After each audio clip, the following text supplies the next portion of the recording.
नमस्कार दोस्तों, आप सभी का स्वागत है आप ही के अपने YouTube चैनल स्ट्रीट स्टडी 247 में। तो दोस्तों, इस वीडियो में हम डिस्कस करने जा रहे हैं आज की मार्केट की फटाफट न्यूज़, मार्केट की सारी हाइलाइट्स। तो स्टार्ट करते हैं सबसे पहले सेंसेक्स से। तो दोस्तों, जैसे कि आपको पता है, सेंसेक्स ने आज अपना फिर से एक नया फ्रेश हाई बनाया। इवन आपने देखा होगा 47,000 का लेवल टच किया। उसके बाद निफ्टी की बात करें तो आप देख सकते हैं निफ्टी भी अबव 13,850 के ऊपर क्लोज हुआ है। तो दोस्तों, आप देख सकते हैं निफ्टी के लिए अभी चांसेस यही हैं कि अगर मार्केट ऐसे ही तेज भागता रहा, एफआईआईस यहाँ पे ऐसे ही अगर पैसा डालते रहे, तो चांसेस हैं कि निफ्टी 14,000 का लेवल भी टच कर देगा। तो स्टार्ट करते हैं किस तरह की रही आज एफआईआईस और एफपीआईस की डेली की एक्टिविटी। तो आप देख सकते हैं दोस्तों, एफआईआईस और एफपीआईस ने आज कितनी बाइंग और सेलिंग की है। तो आप देख सकते हैं जो इनकी नेट वैल्यू आज फिर से पॉजिटिव में हमें देखने को मिल रही है। मतलब कि इन्होंने 1588 करोड़ की नेट बाइंग की है।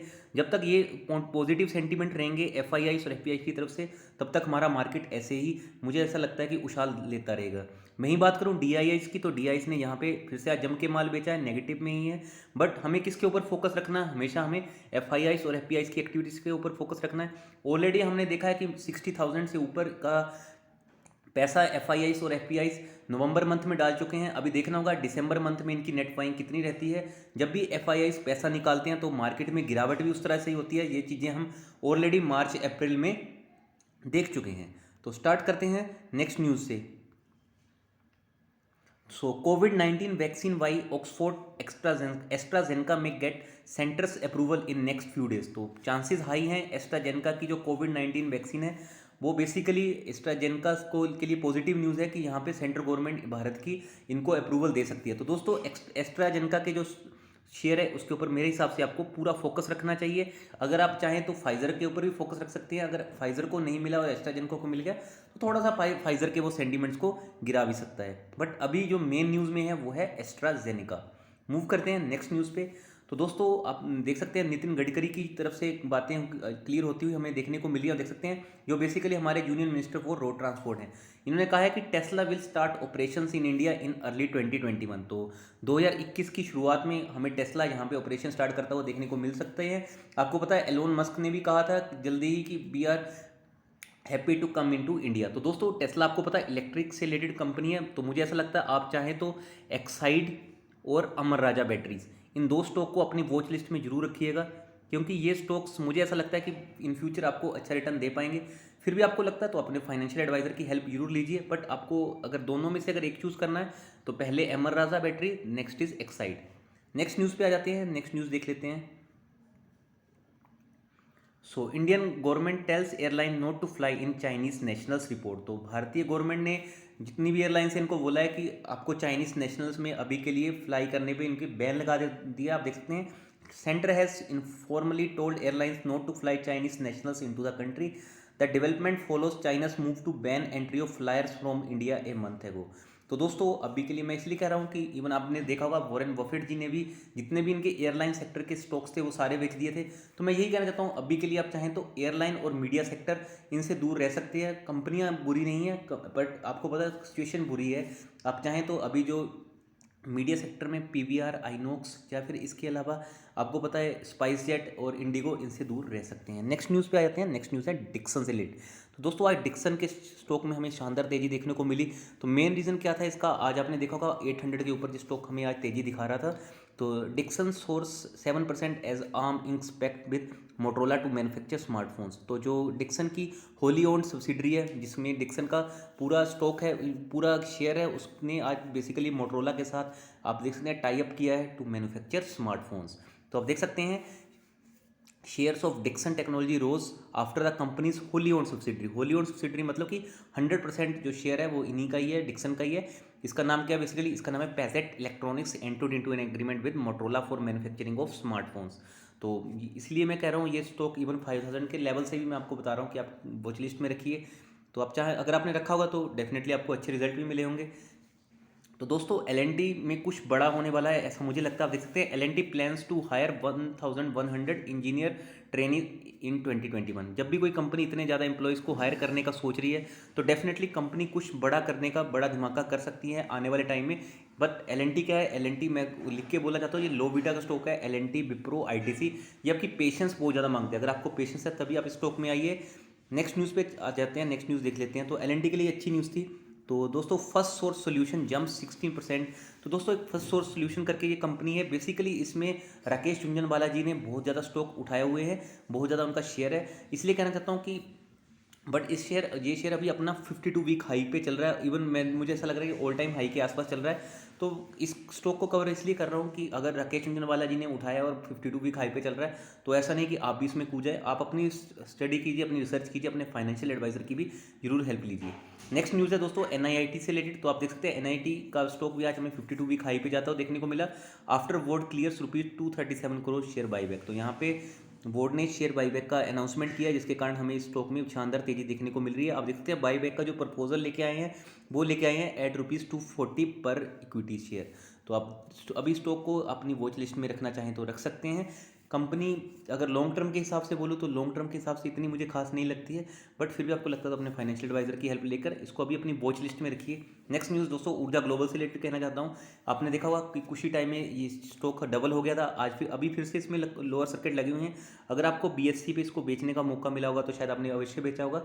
आप देख सकते हैं यहाँ पे थोड़े टाइम के लिए लोअर सर्किट खुला था, उसके बाद फिर से लोअर सर्किट यहाँ पे BSE पे भी लगता हुआ देखने को मिला। NSE पे तो ये लोअर सर्किट पे ही ओपन हुआ था। नेक्स्ट न्यूज़ पे आ जाते हैं। So Tata motors related news है दोस्तों। Tata motors share price rises 4% as CLS से मेंटेन्स बाई कॉल। तो सल्सा ने जैसे ही यहाँ पे बाई कॉलिंग दी तो आज हमें फिर से टाटा मोटर के स्टॉक में तेजी देखने को मिली। इवन ब्रेग्जिट का भी इस स्टॉक के ऊपर अच्छा प्रभाव पड़ता हुआ देखने को मिल रहा है। आप चाहें तो टाटा मोटर्स को जरूर अपनी वॉच लिस्ट में हेल्प कर सकते हैं। नेक्स्ट न्यूज़ है डिजिटाइजेशन में cut 20% Bank of Baroda cost. तो ये बैंक ऑफ बड़ौदा से रिलेटेड न्यूज़ है। तो दोस्तों आपने देखा होगा बैंक ऑफ बड़ौदा और इवन बहुत से जो बैंक्स हैं वो डिजिटल अपनाएं अभियान की तरफ बहुत ज़्यादा चल रहे हैं, जिससे बेसिकली जो इनकी कॉस्ट है उनको उम्मीद है कि 25% को कम हो जाएगी। अगर इनकी यही कॉस्ट 25% कम होती तो डेफिनेटली ये अपने बिजनेस में और भी ज़्यादा पैसा इन्वेस्ट कर सकते हैं और स्टॉक में हमें तेज़ी देखने को मिल सकती है। तो आपको बैंक ऑफ बड़ौदा को अपने फोकस में रखना चाहिए। नेक्स्ट न्यूज़ है दोस्तों ITC से रिलेटेड। So ITC wanted to establish a scientifically advanced range under Savlon portfolio. तो आप देख सकते हैं जो ITC का सेवलॉन करके ब्रांड चलता है वो ITC के अंडर ही है। आपने देखा होगा सेवलॉन के इवन हैंड सैनिटाइजर्स भी आते हैं। तो ITC अपने आप जो भी प्रोडक्ट्स है FMCG बिजनेस है इसको बहुत ज़्यादा एक्सपेंड कर रही है। आपने देखा होगा कि इनके FMCG के बहुत से प्रोडक्ट लाइक अब मार्केट में बहुत ज़्यादा देख चुके होंगे, आशीर्वाद आटा, इवन इनकी नोटबुक्स भी आपने देखी होंगी। तो कंपनी लगातार इवोल्व कर रही है, क्योंकि जो इनका मेन बिजनेस था टोबैको, सिगरेट और इवन होटल का, वो काफ़ी टाइम से स्लम हो रखा है। नेक्स्ट न्यूज़ पे आ जाते हैं। TCS share hits all time market cap crosses ₹11 lakh crore. तो मार्केट कैप भी TCS की बहुत ज़्यादा 11 ट्रिलियन के राउंड हो चुकी है। आप देख सकते हैं TCS का शेयर भी अभी ऑल टाइम हाई को आज टच कर गया। तो दोस्तों इसका मेन रीज़न क्या है IT सेक्टर में तेज़ी का? क्योंकि जो एसेंचर ने रिसेंटली अपने रिजल्ट पेश किए हैं वो शानदार पेश किए हैं। तो इसी होप पर भारतीय IT स्टॉक बहुत शानदार तरीके से भाग रहे हैं। नेक्स्ट न्यूज़ पे आते हैं दोस्तों। तो 5G launch likely in half two 2021 telco group. तो यहाँ पे उम्मीद लगाई जा रही है कि जो सेकंड हाफ होगा 2021 का, मतलब कि जो अप्रैल से इवन जो सितंबर वाला क्वार्टर होगा, वहाँ पे उम्मीद है अप्रैल टू सितंबर में कि भारत 5G लॉन्च कर सकता है। तो आप देख सकते हैं Delhi based group Reliance represents Jio, Airtel and Vodafone Idea as well as telecom gear maker such as Ericsson, Huawei, Nokia and Cisco. तो जहाँ पे जो आत्मनिर्भर भारत का भी श्रेय दिया जाएगा। मेरे को ऐसा लगता है अगर इनको यही चीज़ें अगर 5G से इंफ्रास्ट्रक्चर से रिलेटेड अगर ये एरिक्सन या फिर और जैसे सैमसंग वगैरह इनसे लेनी पड़ी तो यहाँ पे इनको कॉस्ट का भी हिसाब रखना पड़ेगा। तो दोस्तों नेक्स्ट न्यूज़ है जियो से रिलेटेड। तो आप देख सकते हैं rising number of protesting farmer switch from Jio to rival mobile network. तो दोस्तों ये जियो के लिए थोड़ा सा झटके वाली बात हम कह सकते हैं, क्योंकि यहाँ पे फार्मर जो भी प्रोटेस्ट कर रहे हैं वो अपना बहुत ज़्यादा MNP कर रहे हैं, that is mobile number portability कर रहे हैं। वो जियो से या तो एयरटेल या फिर वोडाफोन आइडिया में जा रहे हैं, जिससे आने वाले टाइम में हो सकता है कि जियो का पंजाब हरियाणा में से बेस कम होता हुआ देखने को मिल सकता है, जो भी फार्मर फैमिली से बिलोंग करते हैं। इसके अलावा हमने देखा है कि कुछ न्यूज़ हमने देखे कि पंजाब के इवन जो CM हैं उन्होंने भी बहुत दरख्वास्त की थी कि आप बहुत उन्होंने रिक्वेस्ट की किसानों से कि आप जो भी टावर्स हैं उनको नुकसान मत पहुंचाइए। तो अभी 171 टावर्स के अराउंड जो हैं उनको नुकसान पहुंचाया गया है, जो हमने रिसेंटली अभी न्यूज़ में भी देखा है। तो यहाँ पे ये जियो के लिए थोड़ी सी हम कह सकते हैं नेगेटिव न्यूज़ है। नेक्स्ट न्यूज़ है दोस्तों, तो ये वोडाफोन आइडिया से रिलेटेड न्यूज़ है। Vodafone Idea banks on internet of things SMEs to aid business. तो वोडाफोन आइडिया आप देख सकते हैं एग्रेसिव प्लान लेके आ रहा है ताकि ये एंटरप्राइज बिजनेस को ट्रैप कर सके। तो दोस्तों ये इनका इसलिए ये कर रहे हैं क्योंकि इनको पता अगर ये किसी एक बिजनेस को एक्वायर कर लेते हैं तो जितने भी वहाँ पे एम्प्लॉयज़ वर्क करते हैं उन सबके पास इनका नेटवर्क, इनकी सिम पहुँच जाएगी। That will benefit them to for long term, क्योंकि अगर ये रिटेल अगर एक एक करके कस्टमर ढूंढेंगे तो इनके लिए थोड़ा सा वो आप देख सकते हैं प्रॉब्लमेटिक होगा एज़ कम्पेयर टू अगर वो एक ही दम से इकट्ठा बिजनेस लेके आ जाते हैं। तो इनका मेन अभी फोकस है एसएमईज़ के ऊपर। सो मूव करते हैं नेक्स्ट न्यूज़ पे। तो दोस्तों ग्लैंड फार्मा और येस बैंक शेयर्स में बिकम लार्ज कैप्स, एएमएफआई में reclassify the stocks in January.